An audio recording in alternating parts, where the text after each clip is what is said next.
what I'm going to say is the typical, what everybody says when I was a little kid, I like the cameras and all that. Actually, I always was fascinated about images.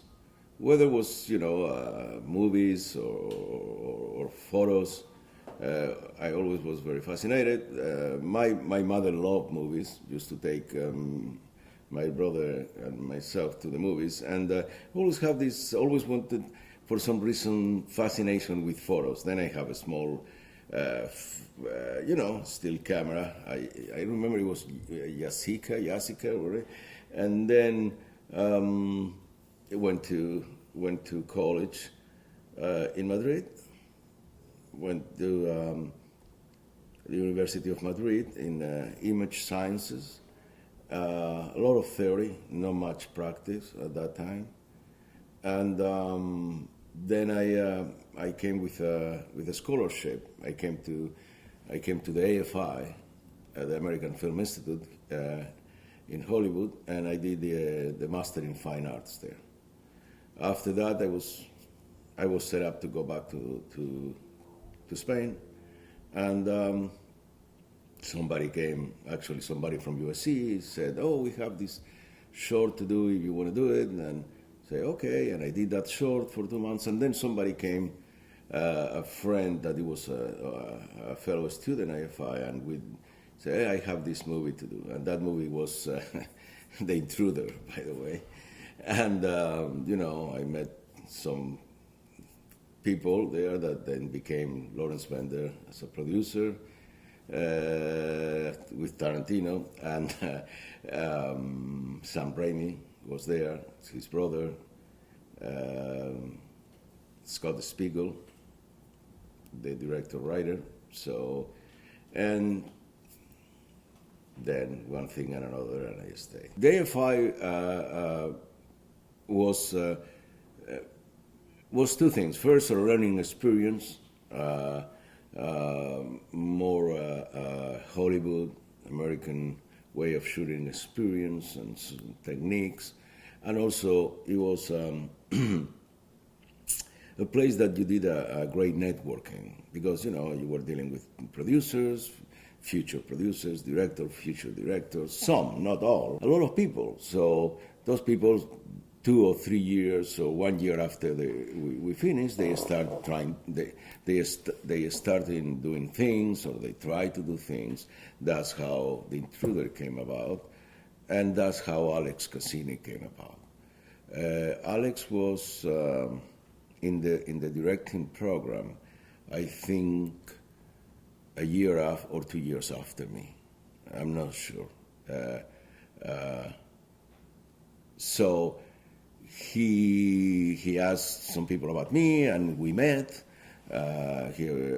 We talked, and I fell in love with the idea of Star Time. I thought it was just not only extremely original, but it was a social and political declaration, if I can put it that way, or how you could say it properly. It was a social and political warning about that, warning about where we are heading with this hyper violence and lack of understanding between human beings, and divisions and racism and et cetera, et cetera.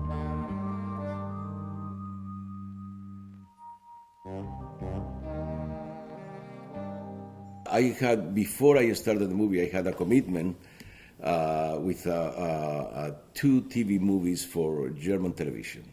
Actually, it was for several European channels. Germany, I think Spain was involved at that time as well. I'm not sure I think France was involved. Anyway, and it was a very interesting thing. It was 2 movies. One was from the guy's point of view, and that was from the woman's point of view, and all their worlds around themselves, how they kind of got interconnected, and they were connected, and they showed them in two different TV stations, so you could be in the two TV stations at the same time. You could. It was, it was a good idea. It was a great idea. It was called originally. It was called Rain City. Rain City. By the way, those two movies, which is amazing, were directed by Oliver Hirschbiegel, which was nominated years after, was nominated for an Oscar for that movie, and I forgot the name, the title, that it was Hitler in his bunker, the last few weeks of Hitler in his inside his bunker with all his people around when he went completely out of his mind. I forgot the name of that movie, but anyway, that was the same director. It's funny how things incredible. I left the production about 85% through the project. I think the other DP shot for about maybe 4 or 5 days. We had a 25 days schedule about. It was 24 days. They were 6 weeks. Or no, less than 6 weeks. We say 6. Yeah, it was 5 weeks. 5 weeks. I don't remember. I don't think we shot. Interesting enough for a low budget film as that was. I think we shot 5 days a week. And the other DP was also, I think, went to AFI. I'm not 100% sure, but I think he went. It's Janusz Kaminski, believe it or not. He was the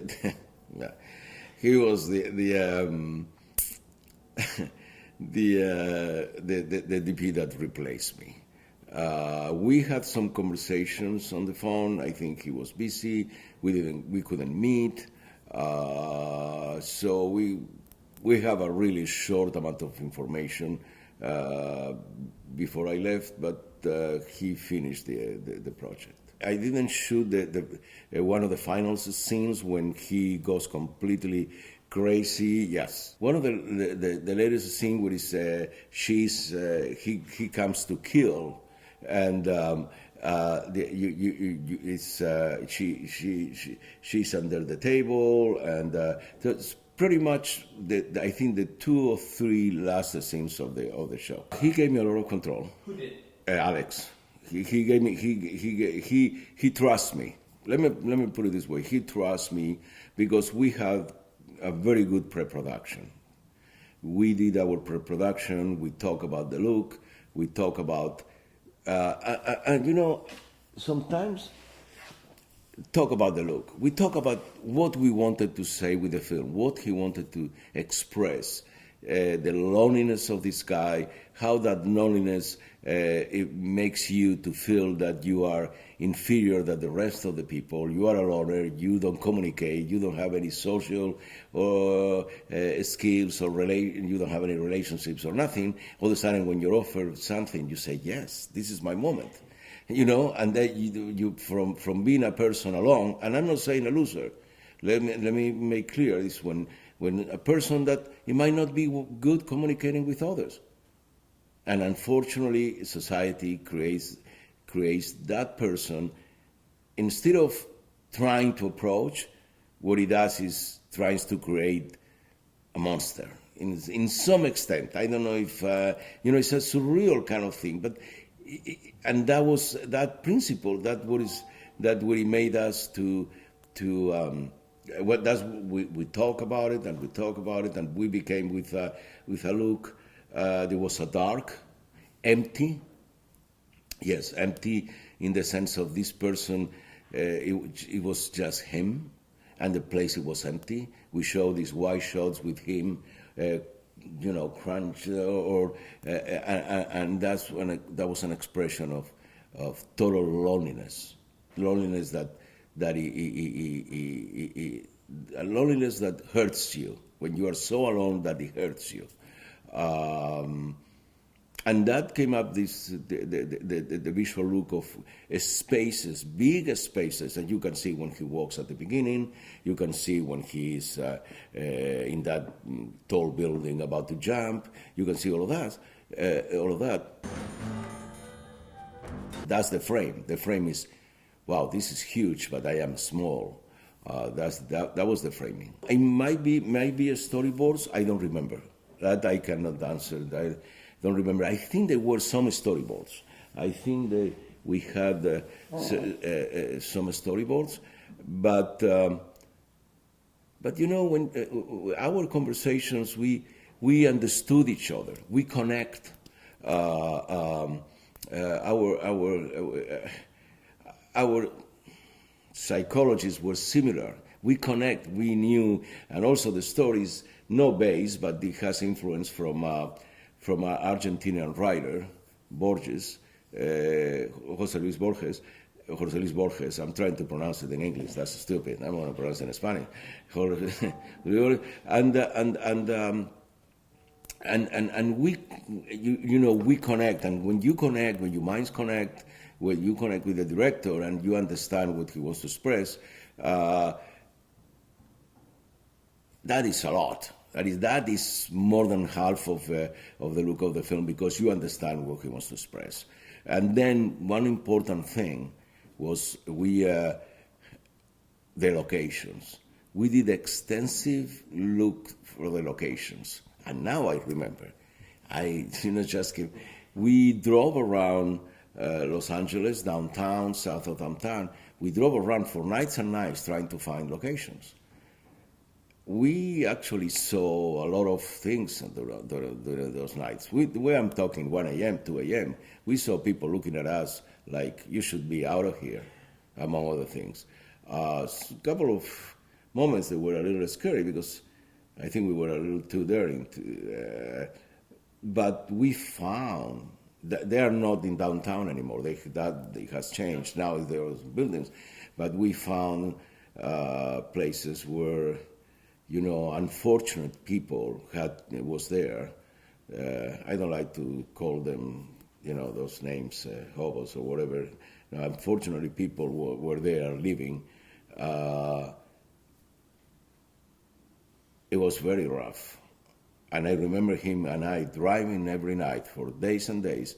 So that is a lot of connection right there. And the moment that you know the locations and you have, let's see this angle. Oh, let's see this huge wall with nothing and him just a shadow walking. So that was very important, yes.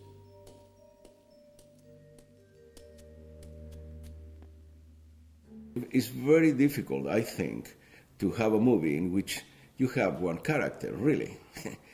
I mean, that character is most of the time in the screen. Then you have, I call him Mephisto, J.P. Ryan, and then you have the social worker. I think, I am not the director, but I think it's very hard to do a movie in which is one character most of the time. So the only way that could work for us was to have very intense and meaningful visuals from locations, from the TV, this TV dome that we created, which at that time was not easy. You have to find all the TVs 24 frames to go with the camera. And that was that was the biggest challenge we had in finding those visuals that work for the film. We came up with a mask. We tried different masks, and everything looked very strange until the mask we found, which is almost like a three-quarter mask. It kind of made it work. There is a relation between the old Mephisto and the young man, it has many implications here, and I'm not going to go into them. The savvy old man and the fear young handsome man, and I'm gonna help you. I mean, this is coming from the Greeks, Romans. This is much older than us, and but it really was the visual played for us a tremendous important part. And sometimes we use a close-up of him with a mask, and everything was dark outside. It was just nothing else. It was a limbo situation, everything dark in the background, and we think that was like a tremendous visual to look at it. We shot it in 35 millimeter film. The camera, I think we shoot Panavision at that time. Panavision, it doesn't matter, Panavision, Reflex, both cameras are great, or were great at that time, film cameras. What we tried to do, one of the other things that was important in this movie for us, was how we can, besides the framing, besides the lighting, what you can do with the organic element that it was film, that it gave us an extra layer of loneliness, of the big city, and I am nobody, I am nothing, like the character thinks about him, and there is nobody loves me, or no, the loner in a heartful way to be alone. So one thing that I felt is that underexposing the film, it would give us that look. Instead of going the typical path that most of the DPs go, or we go, which is overexposing at that time, and then using just overexposing in general, that would gives you a bolder, stronger, more contrast, more image look. We went the other way. We just reduce the exposure, and that makes a thinner negative. When you have a thinner negative, there is it looks more like in this case, it was more like something like a dream, like something that it was in his brain. The whole thing is like a dream in his brain. It doesn't happen because you have the image is being thinner. There is more transparency, and there is a little ghosty effect of some sort. Now, most of the film was at night. That's the other thing. A lot of the film was at night, so that added to this underexposure.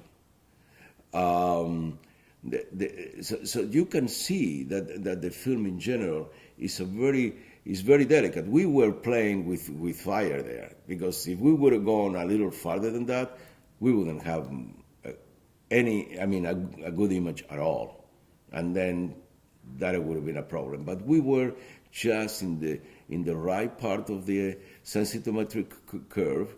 And just in that moment, that you either can go horrible or you are okay. So that underexposed, and I'm going to explain that term. Underexposing is making the film with less exposure, cutting light coming to the film. So that's what we did, and I think it worked. I personally think it worked fantastic for it. For that film, it worked great. The building when he, at the very beginning of the show, the building when he tried to, we was gonna jump from, that was a difficult thing to shoot. We have permits and everything else, but we couldn't put much lights. We have quite a few restrictions there. So we did what we could. It wasn't the part of, I love the visual when he's there with the whole city and he's moving, he's thinking, all of those visuals are great, but the exposure of the faces they are a little too bright for my taste.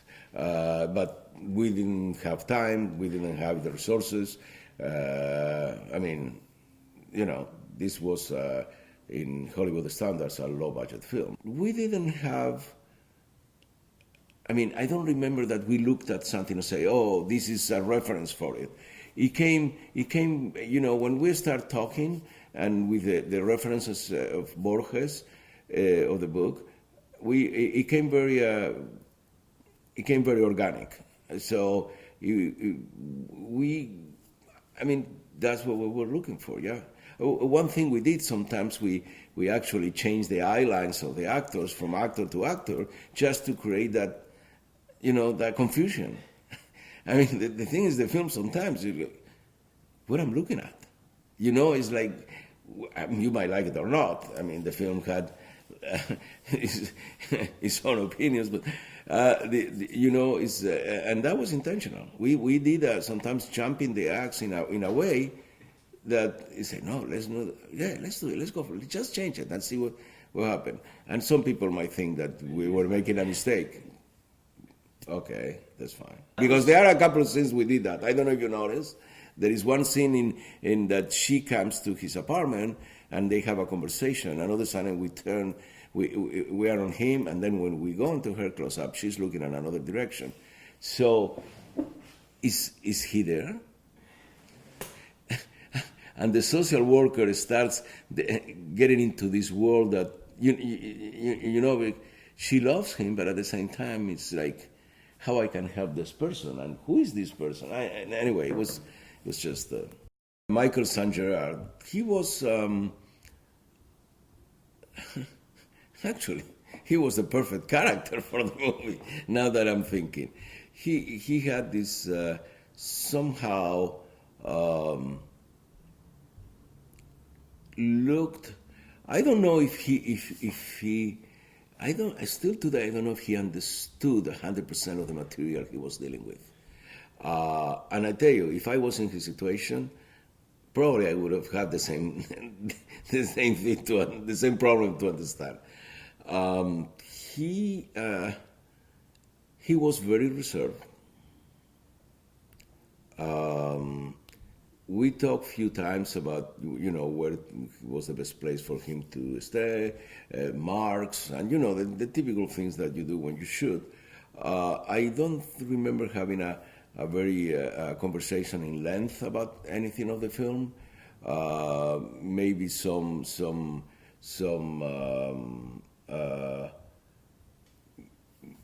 maybe some conversations about the look of the film, and he was very, very concerned about his looks. I think he did, previous to that, or he was going to do, an Elvis Presley movie, actually, a television movie about Elvis Presley, and he was very concerned about his looks. That's what I remember. I don't want to make you feel guilty, pal, but what about them? If you and I cut the cord, what happens to them? John Ryan just was the opposite. He loved to talk. We talk in length about the look of the show, what we're pretending to do. He had very good conversations with Alex regarding the same thing. And of course, the conversations about his character and where his character was coming from. Basically, this is it's like, it's a movie about evil buying your soul for a benefit, so for profit. That's what it is. I mean, is the old story of has been in opera, in everything else. So this is nothing new, but it treated in a modern way with how television can buy your character. I mean, how television can buy you completely, and you become famous, but at a certain cost. And John P. Ryan, it was great. He was great. He understood I think he understood what we're trying to do. I really do. I remember him very well. The same with Maureen. Maureen insists. The thing is, John P. Ryan and Maureen also came from stage. These two actors, I believe they were first stage actors, so they have they are very well informed in terms of stage, how to act, and our piece was a little bit of almost, you could put that on a stage. I mean, that piece, you could put it on a stage.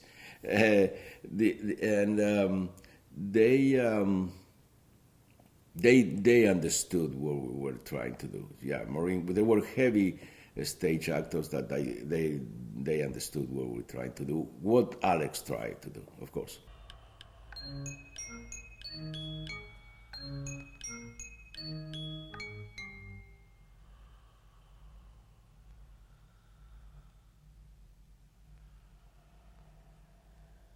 Beautiful, aren't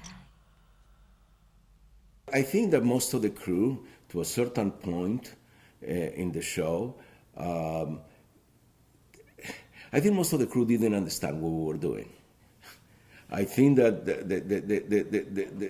and I'm not trying to, please, to say, oh, I did, or Alex and I, we kind of connect on the story. The rest of the crew, they were like, what is this? I mean, it was a strange independent film.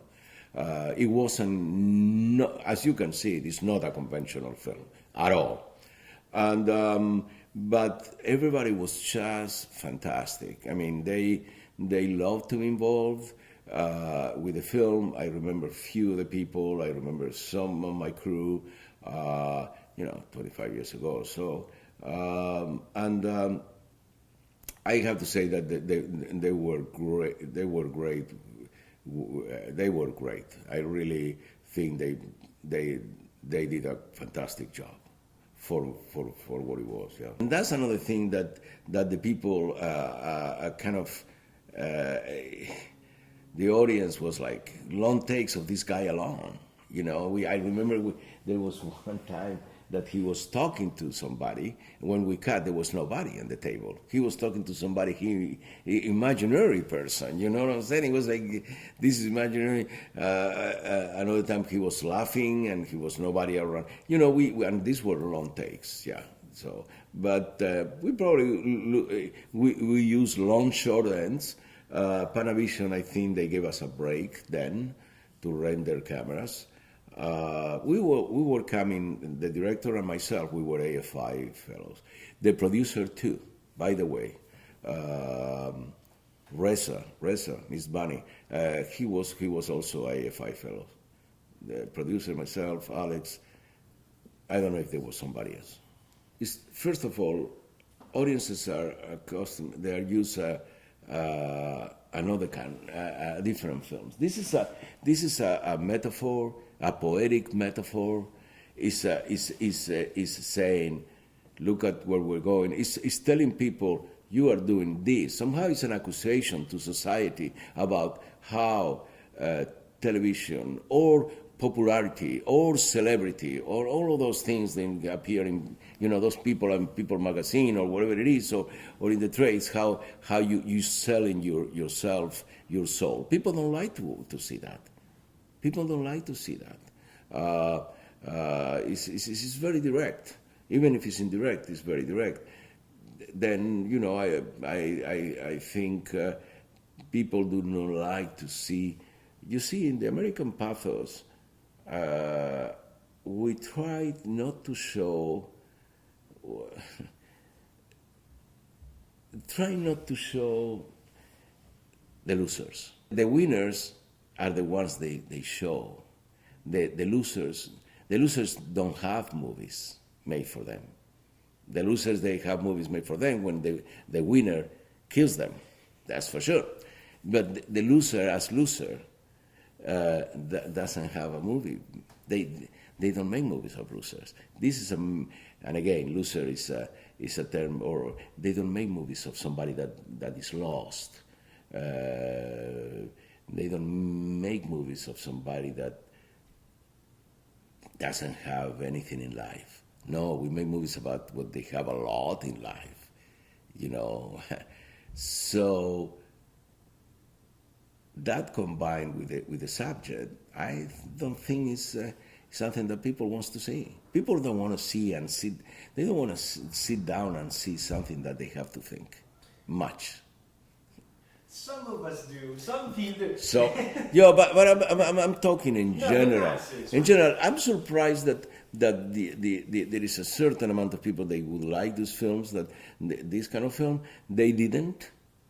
No, they didn't. They didn't show much of for the film, and I tell you, people they like it. They really like it, the film. But again, it's more like, and I don't want to say the thing that is very typical, but it's more like a European film in that sense, and it's not the most the thing that the American audiences want to see. I don't think. You know, Americans don't want to see the loser. They want to see the winner.